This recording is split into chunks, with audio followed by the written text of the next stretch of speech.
My name is Lauren. I'm a 36-year-old woman working from home. My husband, Daniel, and I got married 3 years ago. At that time, we were both 33 and wanted to have children, so we decided to see a doctor considering fertility treatments. The results showed no issues, which was a relief, but despite waiting patiently, we had no luck conceiving a baby. As we were about to give up, Daniel said, "But my mom insists we must have a successor."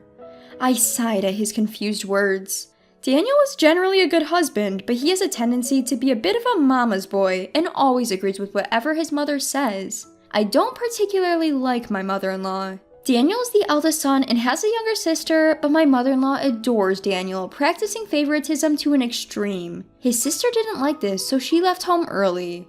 Daniel's job involves a lot of transfers, but when we got married, he was working near his parents' home. When we were getting married, he warned me that he might get transferred, but I felt as long as we were together, I could live anywhere. However, when we rented a house near his parents' home, my mother-in-law would often come over to our house on Daniel's days off, and even while I was working from home, she would find excuses to drop by and interfere with my work, criticizing my way of doing laundry or cleaning. It's downright annoying. Additionally, every time we meet, she would ask about having a grandchild. Of course, it has to be a boy. We don't need a girl. Her presence stresses me out. I tried explaining the situation to Daniel and asked him to talk to his mother, but no matter how many times I tell him, all he says is, "My mom just wants to get along with you, Lauren," which is overly optimistic. It's not helpful to stress out someone you're trying to get along with. Originally, I was drawn to Daniel because of his optimistic character, a trait I lack in, and I felt that we balanced each other out in many areas, but we can't bridge this gap. However, 6 months ago, Daniel's job transfer was finalized and we were finally able to move away from his parents' house. Our new place is farther away from my parents' home. Although there are only farm fields around my parents' house, Daniel's new workplace is in a relatively prosperous area, similar to a regional city in Nebraska, with well-developed public transportation and infrastructure. Moreover, it takes less than an hour away from my parents' home by car. Once we moved, my stress was almost gone. I could concentrate on my work and our life became comfortable. Then, just the other day, I found out I was pregnant. Daniel and I hugged each other in joy. Being of advanced age, I do have some concerns, but this is the pregnancy we've been longing for. When we told his parents, my mother-in-law's first words were, "It's a boy, right?" Even when Daniel said we didn't know the gender yet, she insisted it had to be a boy. However, the baby turned out to be a girl. When my mother-in-law found out, she called me when Daniel was not around and said, "You're really useless. What did you marry into this family for?" Whether it was because of hormonal imbalances or I was emotionally unstable, I broke down crying. When Daniel came home and saw me crying, he got mad when I told him what happened and yelled, "Are you saying my mom is in the wrong?" And I ended up crying even more. Regardless, Daniel still cares for my health and helps me with the household chores, so he's a good husband as long as my mother-in-law isn't involved. So I was able to deliver the baby safely. I came back home a month after giving birth in my hometown. Daniel came to pick me up. I got into his car and we headed to back home after a long while. Surprisingly, my mother-in-law was there. I didn't expect her to come to see her granddaughter, but she came anyway. I had a bad feeling about this. Yet Daniel was oblivious and cheerfully said, "My mom came to help." And then, while my husband was in another room soothing our daughter, my mother-in-law pulled out a box of cake from the refrigerator. "This is to celebrate your childbirth. I'm sure you didn't get to enjoy any good food while you were out in the countryside for your postnatal recovery, did you?" I was annoyed by the way she said it, but tried to let it slide. "This cake costs $500, she exclaimed, handing me the box. $500? I was taken aback. I had never heard of such a pricey cake before. Nodding, my mother-in-law urged me to open it. I was curious to see what a $500 cake would look like. Excited, I placed the box on the table and opened it. But I was slightly disturbed by the smug look on my mother-in-law's face. The cake that came out of the box was not what you would expect for $500. The whipped cream was dried out, and while there were fruits on top, they were clearly canned oranges. I wondered which bakery would sell such a shoddy cake for $500. I love sweets, and I can enjoy any cake regardless of its price. Yet, this was the first time I felt such disappointment the moment I opened a cake box. However, the story with my mother-in-law's cake didn't end there. I couldn't believe my eyes. As I looked up from the cake, there she was grinning.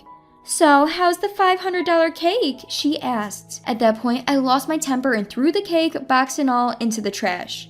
"Please leave," I shouted. Surprised by my outburst, my husband rushed into the living room. Before I could say anything, my mother-in-law started crying to my husband. "Lauren is being so mean." Then she pointed at the trash can. My husband looked at it and became furious. "You, what the hell have you done? That was a cake my mom went through all the trouble to make." As I lost the opportunity to mention the supposed $500 cake, my mother-in-law chimed in. "Yes, that's right. I made that cake for you, so it's worth $500. Ah, so that's what it was. Of course there's no way such a cake would cost $500. Even at $50, no, even at $5, I wouldn't buy it. Everything finally made sense. There's no way any bakery would approve such a disrespectful cake. As I was processing the situation, my husband yelled out, "Lauren, apologize to Mom." It seems my husband is always on my mother-in-law's side no matter what. As I was standing there in shock, I heard our daughter, who I thought was put to sleep, crying, so I rushed to her. There was some commotion on the other side of the door, but right now, my daughter was my priority. When I finally got her to settle down and return to the living room, I found a note saying that they had gone out to eat and that I should reflect on my actions. I was stunned. I wondered if I could return to live here with my husband, but I didn't know if it would be right to run crying to my parents, but I had nowhere else to go. As I was thinking about this, I glanced at the trash can where I had thrown the cake away. It was just as I had left it, untouched. On a whim, I decided to take a picture of it. When I called my parents and told them the whole story, my father said he would come to pick me up right away. I felt sorry for my newborn daughter. We had to move again. But for the both of us, it was better than staying here. My husband, who was supposed to be out for a meal, didn't return home as quickly as expected. My father arrived first. As my father was loading our belongings into his car, my husband and my mother-in-law finally came home. They seemed surprised to see my father there and got enraged when they saw him carrying my stuff. "Where are you going? Relying on your parents again, huh? You just run to your parents the moment something goes wrong." His words were harsher than usual. It seemed he had been drinking. His face was red and he smelled of alcohol. Seeing his state, I lost my temper. "You went drinking after leaving us, your wife and your newborn daughter at home? Right now, I don't want to be in the same space as you two. That's why I decided to rely on my parents." Then, my mother-in-law, who also smelled of alcohol, interjected. "Scary, good riddance, a daughter-in-law like you." Her comments always got on my nerves. "Indeed, as you wish, I'll take my daughter and go, so please enjoy your time alone with my husband, Daniel." When I said this, my husband made a confused face, but I ignored him and got in my father's car. It seems like my father was trying to keep his emotions in check, not intervening. The next day, my husband contacted me. "Where are you? I was surprised when I woke up and found you gone." Oh right, I had forgotten because he doesn't usually drink, but he tends to forget things when he does. I sighed. "Don't you remember? You left your hungry wife and daughter at home to go out to eat with your mother, and then you came back drunk. After being treated and spoken to like that, I couldn't stay there anymore." While my husband sounded surprised and flustered, I could hear my mother-in-law in the background, and my anger from yesterday returned. "So your mother stayed over? I won't be going back to a home where such a rude person is staying." "What do you mean?" His voice lowered. "She might be your mother, but she's a stranger to me. I'm exhausted from childbirth and don't have the energy to be considerate of others. Who do you think was the cause of our infertility? It was because your mother kept visiting and stressing me out. Otherwise, there's no way I would have gotten pregnant so soon after we moved and she stopped visiting. I was relieved not to see your mother's face, but when I came back home with our daughter, your mother was there and I just can't stand this." Though I knew I was saying some hurtful things, with all the resentment I had been holding back, I couldn't stop myself. And then my husband shouted over the phone, "You're the worst. Come back right now and apologize to my mom." When he said that, it felt like time had stopped for a moment. The next words that came out of my mouth were, "What?" as if to mock him. I continued, "The reason why I'm here with our child is because of your mother's request." When I said this coldly, my husband let out a confused sound. What do you mean?" "Your mother didn't want our daughter. She's always been saying that, hasn't she? She wanted us to have a son. Well, I didn't know how serious she was, but I was sure when I saw that cake." "Cake?" "Didn't you see the chocolate plate?" "Huh?" "The chocolate plate on the cake, or did you not even look at the cake itself?" I had hit the nail on the head. The trash can where I threw out yesterday's cake was still empty. So it was probably still the way it was yesterday. With that in mind, I instructed my husband to go look in the kitchen trash can. But there's nothing in here. Did she get rid of the evidence in the middle of the night? Then why don't you ask your mother what was written on the chocolate plate and where she threw it away? Then I could hear their exchange on the other end of the phone. She was denying knowledge of any chocolate plate, suggesting that I was being delusional. She stubbornly refused to reveal where she discarded it. So, how will my husband respond? She's saying she doesn't know anything about any plate.